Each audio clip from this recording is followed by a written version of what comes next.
Bonjour à tous et bienvenue à votre magazine Sur le plateau. Aujourd'hui, on a 4 journalistes qui viendront nous parler de sujets différents. Donc, Rémi Poitras qui nous parlera de la programmation 2018-2019 du Théâtre La Fabrique. Ensuite, on aura Marie Loubré qui nous parlera de Martin Deschamps, mais Marianne Bessette qui nous parlera de Mégane Perrot. Et on commence notre émission avec Marie-Lou Simard qui nous parlera du décès de Mme Sarah Tremblay. Bonjour Marie-Lou. Bonjour. Alors, comment est-ce que Mme Tremblay était impliquée au niveau de la danse du côté régional? Donc, elle est directrice générale de l'Académie de danse du Saguenay qui est ici à Chicoutimi. En plus d'y enseigner plusieurs cours au cours de la semaine. Puis, elle est directrice aussi du réseau d'enseignement de la danse au Québec, qui est aussi appelé le RED. En tant que danseuse, quels ont été quelques-uns de ses accomplissements? Dans ses plus gros accomplissements, elle a dansé sur les scènes de Montréal, de Toronto et de New York avec des écoles et des chorégraphes de renommée. Puis, elle est venue se réinstaller au Saguenay pour partager son savoir avec les élèves. Puis dans quel style de danse est-ce qu'elle était spécialisée? Elle était surtout spécialisée en ballet classique et en jazz, puis elle a aidé à développer le style de jazz, le jazz Simonson, avec la créatrice elle-même, Lynn Simonson, mais elle pratiquait tous les styles de danse. Tu nous as dit qu'elle était professeure. Elle avait quel genre de relation avec ses élèves? Selon une de ses anciennes élèves, Sophie Lalancette, mais elle avait une relation presque maternelle avec. Donc, dès qu'ils avaient des problèmes ou des conseils à avoir, ils allaient la voir. Comment est-ce que ses élèves la voyaient en tant que personne? Selon une autre de ses anciennes élèves, Camille Barrette, il la voyait surtout comme une personne qui était extrêmement forte et presque invincible. Donc, c'est une autre raison pourquoi ils ont eu un aussi grand choc. Quand elle est décédée, elle était aussi très maternelle, sensible et empathique envers eux. Pourquoi est-ce que sa mort a touché autant de personnes au Québec? Donc, elle a enseigné pendant plusieurs années. Donc, il y a de nombreuses générations qui l'ont eu comme professeur. Des fois, il y a des danseurs qui y allaient puis que leurs parents avaient dansé avec. Donc, puis elle a aussi créé beaucoup de contacts partout au Québec au fil des années. Les gens la voyaient vraiment comme une femme très attachante.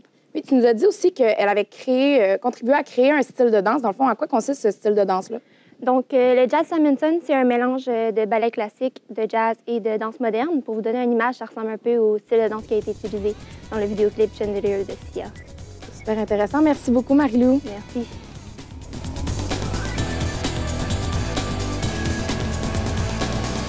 On reçoit maintenant Marianne Bessette qui va nous parler d'une jeune chanteuse. Bonjour, Marianne. Bonjour, Sophie. Alors, justement, tu vas nous parler d'une chanteuse aujourd'hui. Oui, donc aujourd'hui, je vais vous parler de Mégane Perrot, qui est une jeune adolescente de 17 ans qui pratique le chant depuis maintenant 5 ans. Et depuis quelques temps, Mégane elle a des projets concernant sa carrière en chant. Est-ce que tu peux nous en dire plus un peu sur ces projets, justement? Oui, donc premièrement, comme à toutes les années, dans pas mal tous les cégeps du Québec, il y a un spectacle qui s'appelle Cégep en spectacle, qui est dans le fond,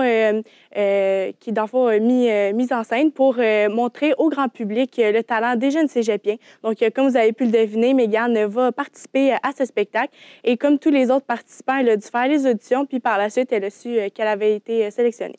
Et est-ce qu'il y a des raisons pourquoi elle a décidé de participer justement à Cégep en spectacle? Oui, donc premièrement, c'est vraiment pour se pratiquer, puisque Mégane, ça fait quand même longtemps qu'elle n'a pas fait de spectacle devant grand public, donc c'est pour se pratiquer. Et deuxièmement, c'est pour changer de public, parce que Mégane a récemment déménagé ici au Saguenay-Lac-Saint-Jean dans le cadre de ses études. Donc, c'est vraiment pour montrer aux Saguenayens de quel bois ils se chauffent et pour que les Saguenayens apprennent à la connaître. Est-ce que tu sais qu'est-ce qu'elle va nous chanter justement pendant le spectacle? Oui, donc cette année, Mégane va chanter la chanson « Pour que tu m'aimes encore » de Céline Dion. Puis, à part Cégep en spectacle, est-ce qu'elle a d'autres projets en tête? Oui, donc ça fait plusieurs moments que Mégane y pense, mais elle aimerait beaucoup se créer une chaîne YouTube dans le but d'y publier des reprises de chansons d'artistes connus. Donc, elle ne sait pas encore quelles chansons vont être publiées sur sa chaîne. Par contre, on sait que ça va être des chansons de style pop et pop britannique, puisque ce sont des styles de musique que Mégane, elle apprécie beaucoup. Et un petit potin pour vous, en fait, Mégane, elle m'a confié que la première chanson qui allait être publiée sur sa chaîne YouTube, il s'agit de Dancing on My Own de Callum Scott. Alors, c'est cette chanson-là qui va inaugurer son projet web. Et merci beaucoup, Marianne. Merci.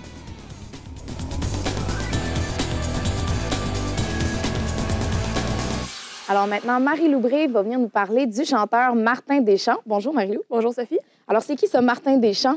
Martin Deschamps est un chanteur québécois proche de la cinquantaine qui fait de la musique depuis environ une vingtaine d'années. Donc, il a sorti son premier album en 2000 qui s'appelle « Comme je suis ». C'est ce qui a lancé sa carrière et ce qui fait qu'il est devenu populaire aujourd'hui. Et c'est quoi ses futurs projets? Il y a 2 futurs projets. Le premier, il aimerait ça porter sa voix en dessin animé parce que Martin dessine, il a l'art et comme talent et passion. C'est pourquoi, selon lui, c'est une expérience qui est enrichissante pour un chanteur de donner sa voix à un personnage à la télévision et pas seulement juste à des albums et la musique, mettons, qui passe à la radio. C'est un projet qui est nouveau et différent, donc c'est pour ça que c'est un projet qui est vraiment intéressant pour lui. Le deuxième projet, c'est qu'il est en train d'écrire un 9e album solo en carrière, donc c'est ça. Et on voit qu'il y a beaucoup de projets. Comment est-ce qu'il trouve le temps pour faire tous ces projets-là? Martin peut passer des mois sans écrire aucune chanson, aucune musique, puis en une fin de semaine, il peut écrire un album au complet.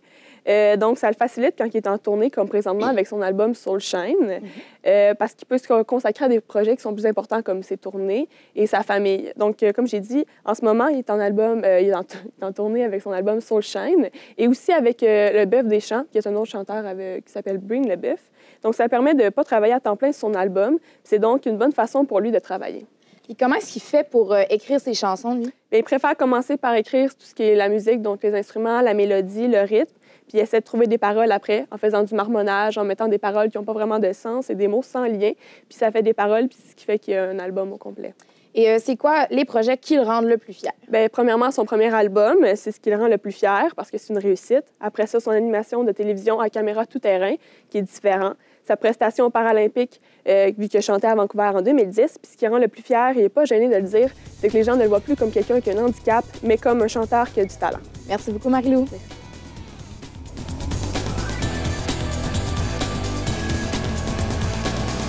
On termine notre émission avec Rémi Poitras qui vient nous parler de la programmation 2018-2019 du Théâtre La Rubrique. Bonjour Rémi. Bonjour. Alors, on peut voir du théâtre justement à Saguenay. Oui, justement, le Théâtre La Rubrique est un théâtre de la région qui diffuse toutes sortes de pièces pour la population du Saguenay-Lac-Saint-Jean. Et entre autres, ils ont une programmation jeunesse qui est vraiment dédiée pour les jeunes de 18 mois jusqu'à 14 ans, tout dépendamment du sujet de la pièce, pour vraiment nourrir leur esprit imaginaire. En quoi est-ce que le Théâtre La Rubrique, c'est la bonne option pour le théâtre jeunesse au Saguenay? Oui, donc ils ont une programmation dédiée pour les jeunes qui est vraiment créée pour eux. C'est pourquoi le responsable de la médiation culturelle et du développement du public m'a expliqué qu'ils avaient une tangente multidisciplinaire pour pouvoir justement sortir des sentiers battus, avoir des pièces qui sont en dehors du théâtre dit conventionnel et pour aussi aller chercher la pleine attention du jeune qui est aujourd'hui souvent confronté à avoir un cellulaire ou une tablette qui va venir les stimuler. On veut justement aller le stimuler en ayant beaucoup de jeux d'éclairage, de musiciens, d'effets visuels, de marionnettes, de narration, de clowns. Bref, ça, c'est tout ce qu'on peut retrouver dans la programmation cette année pour vraiment venir chercher par tous les horizons ses sens pour qu'ils puissent vraiment être attirés dans la pièce. Et quel est le genre de relation qu'on établit entre le théâtre et les jeunes? Oui, en fait, Kevin Girard, qui est chargé de faire le pont entre théâtre et les jeunes, va aller à la rencontre de ces jeunes-là pour pouvoir leur parler de c'est quoi la pièce, de comment se comporter dans un théâtre, leur parler des thèmes de la pièce, pour vraiment qu'ils deviennent des habitués du théâtre et qu'ils puissent apprécier cette pièce-là pour ensuite peut-être continuer à consommer de la culture. Et est-ce que les parents des enfants, justement, qui vont aller voir les pièces vont être rejoints eux aussi dans les pièces? Bien, M. Girard me fait remarquer que justement, quand on est un adulte, on a un peu de l'enfance en nous. Donc, se faire raconter une histoire, se faire divertir ou même juste sortir un peu de notre vie de travail, c'est toujours quelque chose qu'on aime. Donc, je vous invite à aller voir théâtre-larubrique.com pour avoir des informations. Et à quoi ça ressemble un peu la programmation? Bien, en fait, la programmation cette année, elle a 4 pièces et c'est vraiment pour tous les âges, comme je vous disais, entre 18 mois jusqu'à 14 ans. Donc, vous pouvez vraiment trouver votre comble. Donc, merci beaucoup, Rémi. C'est déjà la fin de notre émission. On remercie nos journalistes, donc Rémi Poitras, Marie Loubré, Marie-Lou Simard et Marianne Bessette. Et on vous remercie aussi à la maison. Et on vous dit à l'année prochaine sur votre magazine Sur le plateau. Merci beaucoup.